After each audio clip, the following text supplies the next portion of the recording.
I'm gonna try this magic, mind reading trick real quick. You don't like paying taxes.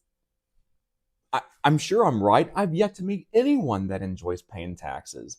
But and this pains me to say, do you know that paying taxes might actually be the cheapest route? See, whenever I'm working with tax clients, whether they're individuals or small businesses or startups or whatever, usually the consensus is that they want to avoid paying taxes. Makes sense. But arguably, an even higher priority for them is to have adequate cash flow, especially for those startups. Because again, they have to meet payroll, and again, they're startups. They need to have cash on hand.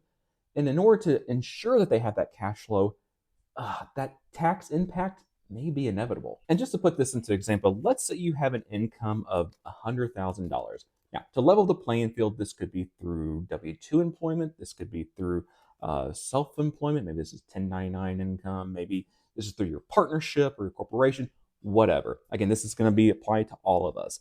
And also to make the math easy, let's say the tax rate is 20%. So again, income of 100,000, tax rate of 20%.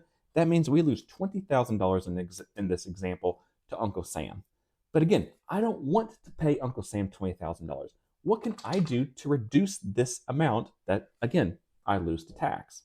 Well, probably the most direct way is to just maybe take advantage of other deductions. Again, if you're a W-2 employee, it's a little bit more limited. But again, for everybody else, let's say we can actually take this $20,000 and invest it into the business.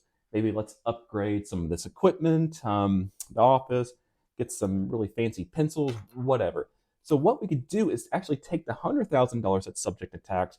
We can spend $20,000, and that way we're only going to be taxed at $80,000. But you see that 20% tax rate still applies. So again, if I look at the 80,000 times 20%, now my tax liability dropped from 20,000 down to 16,000. But again, I already spent the $20,000 in this example in order to up my deductions. So in this case, for every dollar that I spent, it saved me 20 cents of taxes. So it was not a dollar for dollar trade off. So in this case, from a cash flow, I spent $20,000 in order to reduce taxes, but I now am liable for $16,000 in taxes.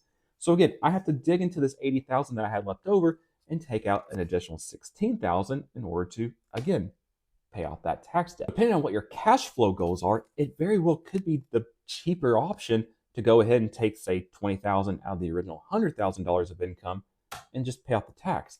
That way you're left with 80,000. Because otherwise, if we want to decrease the tax impact, we have to dig into more of this in order to reduce it further. But again, the only way to truly get rid of the whole $20,000 of tax liability is to not have income at all.